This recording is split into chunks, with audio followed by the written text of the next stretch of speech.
Welcome to the Saturday edition of The Box Seat. I'm Adam McGrath and joined by Mark Olmos. Mark, 8 races to take a look at, and there's some pretty good types going around. Yeah, there is indeed, Adam. It's an intriguing card. No feature races of listed or Group 3 calibre this week, but they're coming up soon. Let's take a look at the conditions that we are going to be faced with for the weekend. The movable rail is out at 6 metres. We will wait for that track rating. Should be a good 4 by the time we come to the weekend, so looking forward to that, and a sunny day as well. Let's get into race number 1. It is the Tab Touch Plate at 1,000 metre event for the 2-year-olds, and there's 2 that really stand out in this run. Yeah, one in particular for me, Dainty Tess. We know the light she's been running behind. Ran behind High Conviction last start, beaten under a length. But we'll have a look at last week's winner, Veuve de Vega. An inside run, Burning Magic. Burning Magic slipped through to join Veuve de Vega. Slick Sam just started to struggle a little bit. Morden's Mill drove up behind them. Now Burning Magic dropped off and Veuve de Vega just bounded away from them. 2.5, 3 lengths in front is looking really good. Morden's Mill runs to second. Oregon Bronze moves up outside of Burning Magic in a good battle for third, but Veuve de Vega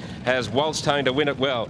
Strong performance there by Veuve de Vega. Was able to jump cleanly, find the front, and then at the top of the straight, Jake just asked for a little bit, and he was able to respond. Now, this has been a really nice type. We've said that for a while on Box Seat, and we're starting to see that come through. Now, my question mark, though, is dropping back to the 1,000 metres. I think 12 to 14 is probably the perfect bracket for this 2-year-old at the moment. Coming back to 1,000 metres, there'll be more speed in the race. Might be just a little bit more vulnerable than caught late, and I lean towards the one that you probably mentioned just a little bit earlier, the form from Dainty Tess, because we know that the 1,000 metres really suits her. Yeah, I agree. There was a bit to like about the win last start. Look, 4 lengths and in that softer ground. It was a nice win. It was also 1 and 2 off the fence for a long way of the trip. So, but like you said, back down to 1,000 metres. I think Dainty Tess is much more suited with the 2 weeks break as well. I think is a really good chance as well. We've also got in the race number 3, Fries Assassin. Now, interested to see how this horse returns. It won its only start back in March, beating Riama, which, look, those weren't the quality horses that we see here today, but no trial. I still have it in my numbers off that performance. I thought that was a nice win. You mentioned the 2-week break for Dainty Tess too. The 2-kilo claim as well is massive now for that filly. But yes, Fries Assassin, look, it was a good win over the 1,400 metres. A very weak field, and that's the thing we have to take note of. I don't think there was much in that. So although, look, it seems to be a nice type, I've got question marks going in, especially without a trial. Take a look at the selections. I'm going to tip number 2, Dainty Tess here. From 1, Veuve de Vega, 7, Parading, and 4, Invincible Mode. Looks to be the Quinella of the day, Adam. I've got the 2 on top as well. Dainty Tess from 1, Veuve de Vega, 3, Fries Assassin, and 4, Invincible Mode. Race 2 at Belmont Park. It's over the 1,400 metres, and an intriguing event here because I think we do have some top class ones like George and Ernie and Cuban and Cundy, which we've seen race in listed and group races, but then some pretty strong midweek horses. I think Another Vision you'd put in that bracket. Barracky Beats and Angel Sky probably there and abouts too, and Grand Lorado. Yeah, it's an interesting race, Adam, but we'll go straight into the replay of last start, 3rd place, get a point. Here's Jatumi. I'll tell you where it is. Back on the inside, it's angling across to the cutaway, trying to get a head full of steam up. Followed further back by the director. Lil Sis down the outside, 200 to go. Cape Revival point. Now Jatumi winding up with 150 to go. Jatumi against the Dulux, races through, boots away from them. Clever ride, Lucy. Draws away Jatumi, won it by 3, Cape Revival. Hard to get a good gauge on point from the 2 runs that we've seen so far. Obviously, it was a winner behind Material Man.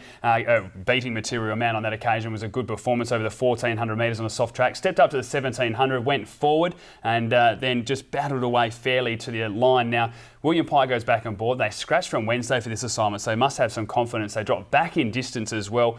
Whether they ride cold and try attack the line, I'm not sure, but I think we'll learn a lot more about point from this run. Yeah, I would have thought on breeding, being by High Chaparral out of as a Beale mare, which we mentioned earlier on in the week for the Wednesday preview. Look, I thought it'd get further. I thought 1,700, 1,800, 2,000 would be where this horse is heading. They've gone back down to the 1,400 metres and, look, got the blinkers on. I think with a colder ride, unlike last start, will definitely be in the mix this time in. Number 7, Cubit and Cundy, blinkers go on, winkers off. Really excited to see this horse return. It was running in all the good Derby lead-up races like the Piper and it ran in the Roberts and the Raconteur as well, Adam. Well, the Roberts is where it all turned around for this horse. Now, Stefan Fahala's always had a good opinion of this galloper and it showed enough. But when you go through the form lines, you take a look at the listed challenger and the Piper as well, they went back, tried to settle and then run on. Now, this horse just can't settle. It just wouldn't do it. It was throwing its head around and was quite hard to control. They decided in the Roberts to go forward, and on that occasion, they only lost to Heart Starter by 4 lengths. They went forward again. The Raconteur only lost by a length and a bit to All G as well. And then did the same in the last race that we saw this galloper in the 64 plus when beaten 3 lengths by Lightning in My Veins. Now, there has been that time off since the 9th of April, no trial as well. So 1,400 metres may be a bit of a question mark, but on class, with the blinkers going on, going forward as well, I think this horse can certainly hold its own. Yeah, that last start behind Lightning in My Veins went too fast out in front, and that shows by its last 600, knocked up pretty severely. We've also got in the race number 8, George and Ernie, who dropped back in class nicely last week from Saturday to Wednesday, and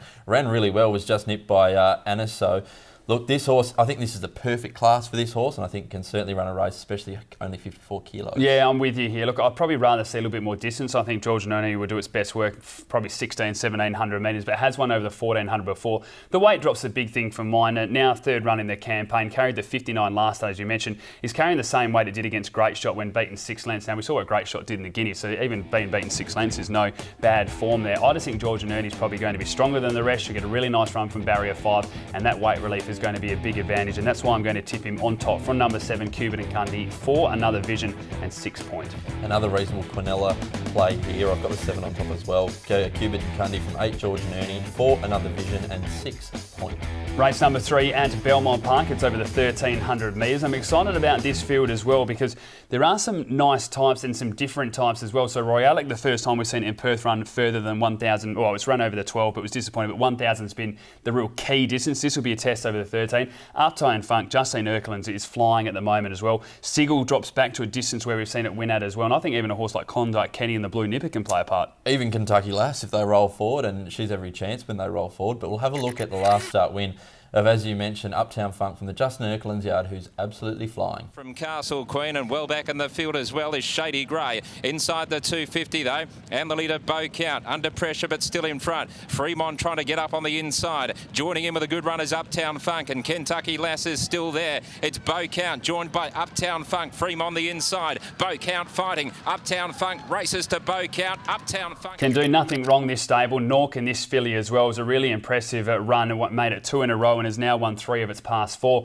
You look at the Beau Count run there as well, beating that. We know what the horse has gone on to do since. So I think she's a massive chance in this race. The weight is a small concern for mine because you mentioned a horse, Kentucky Lass, only lost by 1.3 lengths, gets a 3 kilo swing here. So it certainly is a big advantage. But the one thing we've learned, and we learned it again on Wednesday with Laura May, her horses at the moment just continue to get better. Yeah, that's the one thing that stood out for me, Adam. As you mentioned, goes 3.5 kilos up in weight, but they're just flying, and Sean O'Donnell's riding them a treat. Like this horse last start, as you saw in the replay there, just got it in a lovely position. I can see it getting the exact same run and running on quite strongly. We've also got in the race, as you mentioned, Adam, Royalic. I'm not sure about this horse yet in town. We've only seen his 3 wins over here. They've all been up the Pinjarra Straight, so maybe it's just a straight horse. Well, there's big question marks here, but William Pike was very, very confident when he got off last start. I was actually standing just in front of them before doing the interview with the winner, Bangalore, there in the Gangemis. And this horse, what William, I think, is thinking, and maybe Morton now as well, is that maybe it was just the brilliance at the start that got this horse winning down the straight of the 1,000 metres. They've always said that it's worked really well, and then they've been confused since. Now,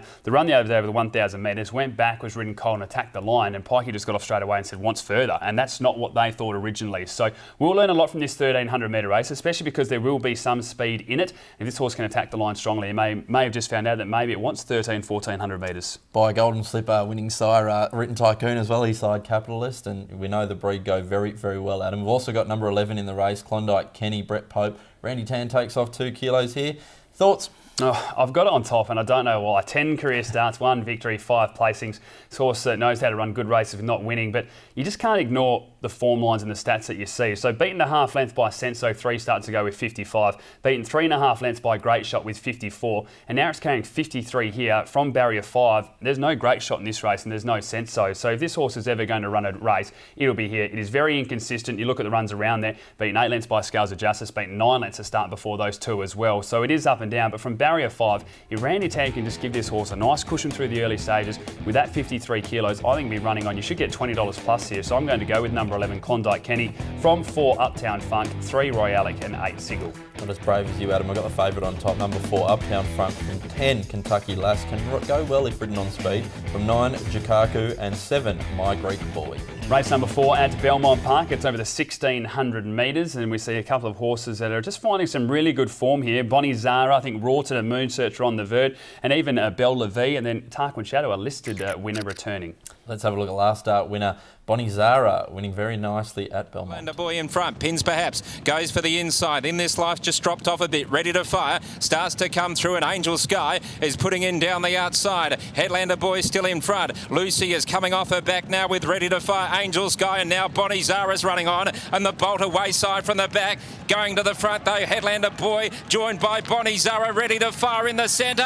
Three-way go. She's an interesting runner, Bonnie Zara, isn't she? Now this campaign, she's had the 3 runs. She's won twice. Was probably very unlucky not to make it 3 from 3, to be honest. Of course, they tried to have her in foal and it failed, so they decided to keep racing her. And now we're looking at this. The step up, well, the 1600 metres stepped up from 14 to 1650 last start was ideal. The 1600 metres here again is ideal. Barrier 5, 56.5 kilos. She'll get in a lovely spot. Peter Nucky rides her so well, and her turn of foot is very good. It's always interesting, that, isn't it? They send her to the breeding barn for their second life, and they come back and they don't want a bar of it. and they just want to race. They say, I don't want that, I want to race. So, look, last start was excellent when it got around the heels of Angel Sky. Turned the tables on Angel Sky on that occasion. I thought it was a really, really nice win. We've also got in the race, number 3, Tarquin Shadow. I give this horse a really good chance. Been running behind the likes of Tradesman, Military Ruler, Tonto, and even only 1.8 lengths off Magnificio. Yeah, my only question mark is it hasn't raced now since May, and you're going into a 1600 metre race with 58 kilos for a mare. So there's a few things that just made me a bit cautious. Now, she's the best horse in the race, and simple as that. Her form lines are stronger than anyone as well. If she's ready to go, she can win. But as I said, with those 3 negatives, I was just a little bit cautious. Dead right. You've got to hope she brings her A game, which I think she can. But we've also got in the race an interesting one there. Number 9, Futurism, Adam. This Lonro mare, 6-year-old, was held up last start and didn't get a crack at him, but it was still a good run. Held up is when you get stopped and you can't quite get out. Held up does not summarise what Futurism went through in this run. Now, I had Bonnie Zara on top of Futurism, and I thought Futurism was the best each way of the day from the form lines. Now, Bonnie Zara went on to win that and beat Futurism by over 5 lengths. She gets a 2-kilo swing here, and we saw that replay there, but go back and watch this closely. Brad Parnham is swinging at the top of straight. He is ready to launch down the straight. It was 40s into 20s, and you've never seen a bigger roadblock. There was more congestion on the Kwinana Freeway the other day in Perth. So if Futurism from Barrier 7 can get a run, gets his weight advantage, $40 plus, I'm going to be playing each way. I've got her on top. Number 9, Futurism, from 6, Bonnie Zara, 4, Rawton, and 5, Moon Search. If they get up, it's going to be a fat day for you with the last 2 races, Adam. I've got the 3 on top, Tarquin Shadow. Hopefully she brings her A game. 6, Bonnie Zara, 7, Street Bandit, and 5, Moon Search.